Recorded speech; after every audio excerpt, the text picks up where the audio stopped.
ഏറ്റവും പ്രിയപ്പെട്ടവരെ നഷ്ടപ്പെട്ട ആളുകളോട് സംസാരിക്കേണ്ടി വരാറുണ്ട് ഞങ്ങൾ മാധ്യമപ്രവർത്തകർക്ക്. അത് ഒരു വലിയ വേദനയുമാണ്, ഒരു വലിയ ആശങ്കയുമാണ്. ഏത് വാക്കുകളാണ്, എങ്ങനെയാണ് ഉപയോഗിക്കേണ്ടത് എന്നുള്ളതൊക്കെ. ഏതെങ്കിലും തരത്തിൽ വീണ്ടും ആ കാര്യം സംസാരിക്കാൻ അത് ഉണ്ടാക്കുന്ന വേദനയെക്കുറിച്ച് കൂടി ആലോചിച്ച് അങ്ങോട്ട് ക്ഷമ പറഞ്ഞുകൊണ്ടാണ് ഞാൻ ഈ ചർച്ചയിലേക്ക് കടക്കുകയും ചെയ്യുന്നത്. എന്താണ് അങ്ങേക്ക് പറയാനുള്ളത്? ഈ വിവരങ്ങളിൽ പലതും ബന്ധുക്കൾ പറഞ്ഞ്, സുഹൃത്തുക്കൾ പറഞ്ഞൊക്കെ ആണ് കേരളം കേൾക്കുന്നത്. വലിയ നഷ്ടം അങ്ങയുടെയും അങ്ങയുടെ കുടുംബത്തിൻ്റെയും നമ്മുടേത് എല്ലാവരുടേതുമാണ്. എന്നിരുന്നാൽ പോലും ഇപ്പോഴെന്താണ് പറയാനുള്ളത്?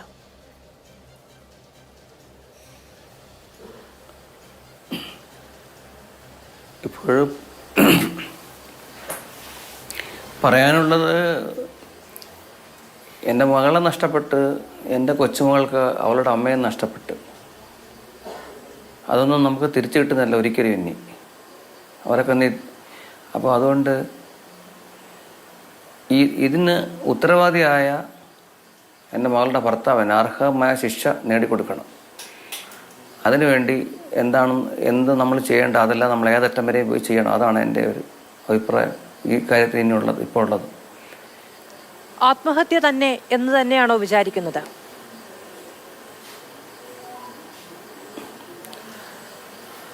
ആത്മഹത്യ ചെയ്യാൻ ഒരു സാധ്യതയും ഞാൻ കാണുന്നില്ല. എൻ്റെ മകൾക്ക് അവളുടെ കുട്ടിയോട്, അവളുടെ കുഞ്ഞിനോട് അതിയായ സ്നേഹവും, ഏറ്റവും കൂടുതൽ ഒരമ്മയുടെ സ്നേഹം അവളുടെ വാക്കുകളിലൂടെ ഞാൻ കേട്ടിട്ടുണ്ട്. ഒരമ്മ എന്താണെന്ന്, അമ്മയും മകളും എന്താണ്, എൻ്റെ മക്കളെക്കാട്ടി കൂടുതലും എൻ്റെ മകളും എൻ്റെ കൊച്ചുമോളും കൂടെ സംസാരം വീഡിയോ കോളിലൊക്കെ ചെയ്യുമ്പോൾ ഞാൻ കേട്ടിട്ടുണ്ട്. അപ്പോൾ അതുകൊണ്ട്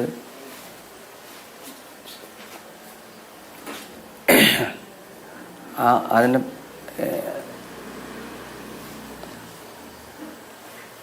ഒരിക്കലും അവൾ, എൻ്റെ മകൾ ആത്മഹത്യ ചെയ്യത്തില്ല. കാരണം എന്നെ കുഞ്ഞിനോട് അത്ര ഒരു സ്നേഹമാണ്, ഒരു വാത്സല്യമാണ് അവൾക്ക്. ഭയങ്കര ഒരമ്മയുടെ സ്നേഹമാണ് അവൾക്ക്. എപ്പോഴും വിളിക്കുന്ന മുത്തേ, എൻ്റെ ചക്കരേ, അമ്മയുടെ ചക്കരേ, അമ്മയുടെ മുത്തേ എന്നാണ് എപ്പോഴും വിളിക്കുന്നവള്. അങ്ങനെയുള്ളവൾ ആ കുഞ്ഞിനെ മറന്ന് ആത്മഹത്യ ചെയ്യുമോ? ഒരിക്കലും ചെയ്യത്തില്ലെന്നാണ് ഞാൻ ചിന്തിക്കുന്നത്. ഒരിക്കലും അവൾ അത് ചെയ്യത്തില്ല. ഇന്നിപ്പോ അതുല്യയുടെ ഭർത്താവിന്റെ പ്രതികരണങ്ങൾ മാധ്യമങ്ങളിലൂടെ കണ്ടുവോ? കാണാൻ കഴിയുന്ന സാഹചര്യത്തിലായിരുന്നോ എന്നുപോലും എനിക്കറിയില്ല. എന്നിരുന്നാൽ പോലും പ്രതികരണം കണ്ടു? ഞാൻ ഒന്ന് കണ്ടിരുന്നു. പ്രതികരണം ഞാൻ കണ്ടിരുന്നു. ഞങ്ങൾ ഈ അതുല്യയുടെ വളരെ വിഷമം പിടിച്ച സാഹചര്യങ്ങളിലുള്ള പല വീഡിയോകൾ ഇപ്പോൾ എല്ലാവരും കണ്ടു കാണുമല്ലോ. അതിനുള്ളിൽ നമുക്ക് കാണാൻ കഴിയുന്നത്, മനുഷ്യൻ വേദനിച്ച് കരയുകയും വേദനിച്ച് നിലവിളിക്കുകയും ചെയ്യുന്ന സമയത്ത് സന്തോഷിക്കുന്ന, യാതൊരു തരത്തിലും മനുഷ്യൻ്റെതായ എന്തെങ്കിലും അനുതാപമോ അനുഭാവമോ കാണിക്കുന്ന ഒരു മനുഷ്യനെയല്ല. ആ ആളാണ് ഇന്ന് മീഡിയയ്ക്ക് മുന്നിൽ നിന്ന് കരയുന്നത്, കുഞ്ഞ് എന്ന് അതുല്യ അഭിസംബോധന ചെയ്യുന്നത്. ഇങ്ങനെയൊക്കെ ആയിരുന്നു നിങ്ങളുടെ മുന്നിലും?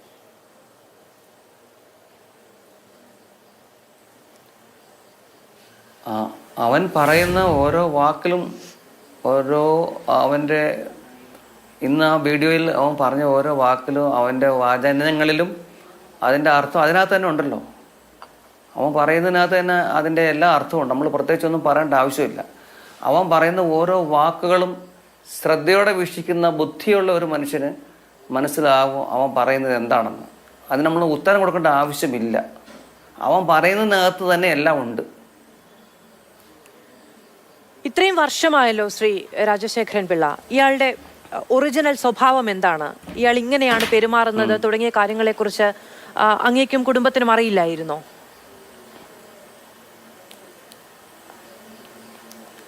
അറിയാമായിരുന്നു, തീർച്ചയായിട്ടും. ഇത്ര ക്രൂരമായി ഉപദ്രവിക്കുമെന്ന് അറിയാമായിരുന്നോ?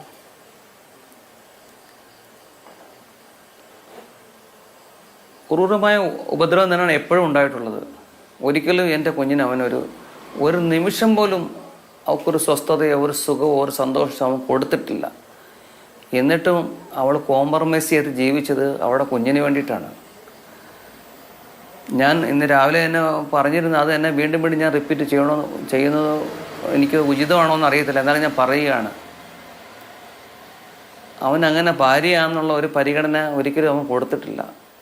ഹിന്ദു മതാചാര പ്രകാരം അഗ്നിസാക്ഷിയായിട്ട് കതിർ മണ്ഡപത്തിൽ എല്ലാവിധ ആഡംബരങ്ങളും കൂടി വിവാഹം കഴിപ്പിച്ച് കൊടുത്തത് ഞാൻ. അവൻ്റെ അഭ്യർത്ഥനയും അവൻ്റെ ഭീഷണിയും മൂലം മാത്രം. അവനോടുള്ള വിവാഹം ഞങ്ങൾക്ക് താല്പര്യമില്ലായിരുന്നു ആദ്യം മുതൽ തന്നെ.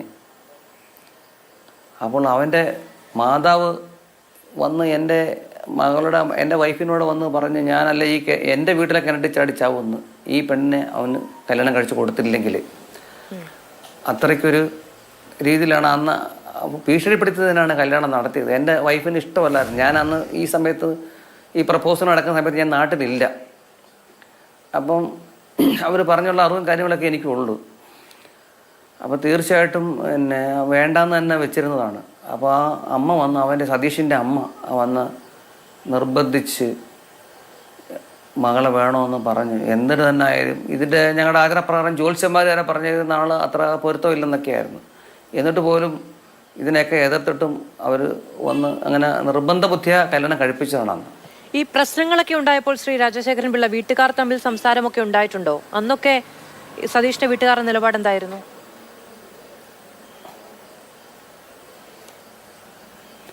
സതീഷിൻ്റെ വീട്ടുകാരെന്ന് പറഞ്ഞാൽ ഇപ്പോൾ സതീഷിൻ്റെ അമ്മ മാത്രമേ ഉള്ളൂ.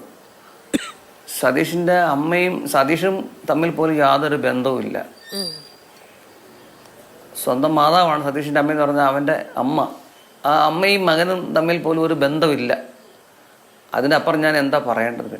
പിന്നെ ആരുമായിട്ട് ബന്ധം കാണും? ഈ ലോകത്ത് ഏറ്റവും വലിയ ബന്ധം എന്ന് പറഞ്ഞാൽ അമ്മയും മകനോ അല്ലെങ്കിൽ അമ്മയും മകളുമാണ്.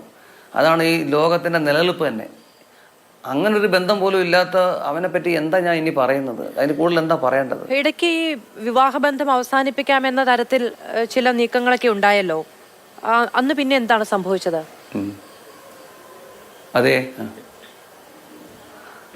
അത് അന്നിങ്ങനെ വിവാഹത്തിൻ്റെ ആദ്യ നാളുകളാണ്. അന്ന് എൻ്റെ മകള് 7 മാസം ഗർഭിണിയായിരിക്കുന്ന സമയത്തായിരുന്നു. അന്ന് ആദ്യം മുതലേ പിന്നെ ഈ സ്ത്രീധനം സംബന്ധിച്ച തർക്കങ്ങളും കാര്യങ്ങളും ഉണ്ടായിരുന്നു. നമ്മൾ എൻ്റെ കഴിവിൻ്റെ പരമാവധി ഞാൻ അവന് കൊടുത്തിരുന്നു. അപ്പോൾ അന്ന് ഇവന് സിവിൽ എഞ്ചിനീയർ ആണല്ലോ. അന്ന് ഇച്ചിരി ഭേദപ്പെട്ട ഒരു ജോലി, ശമ്പളമൊക്കെ ഉള്ള ഒരു ജോലിയാണല്ലോ. അപ്പോൾ അവന് അന്നത്തെ പരാതി എന്ന് പറഞ്ഞാൽ അവൻ ഡയറക്റ്റ് നമ്മളോട് പറഞ്ഞിട്ടില്ല, മകളോട് പറഞ്ഞ് അവളെ പീഡിപ്പിക്കുമായിരുന്നു. അവൾ നമ്മളോട് പറഞ്ഞതാണ്. അവന് ഡൗറി പോരായിരുന്നു. അവൻ്റെ പൊസിഷൻ വെച്ച് നോക്കുമ്പോൾ അവന് ഇച്ചിരി സാമാന്യം ഭേദപ്പെട്ട ശമ്പളം ഉള്ളവനല്ലേ. അപ്പോൾ അതനുസരിച്ചുള്ളൊരു ഡൗറി അവന് കിട്ടിയില്ല എന്നുള്ളൊരു പരാതി ആദ്യം മുതലേ ഉണ്ടായിരുന്നു. അപ്പം നമ്മളതൊക്കെ പരിഹരിച്ചിട്ടുണ്ട് കാര്യങ്ങളൊക്കെ. ശരി, ഞാൻ ചോദിച്ചത് ഈ വിവാഹം ബന്ധം അവസാനിപ്പിക്കാം എന്ന് ചില ചർച്ചകളൊക്കെ ഉണ്ടായതിനു ശേഷം പിന്നെ എങ്ങനെയാണ് തുടരാം എന്ന തീരുമാനമെടുത്തത് എന്നാണ്.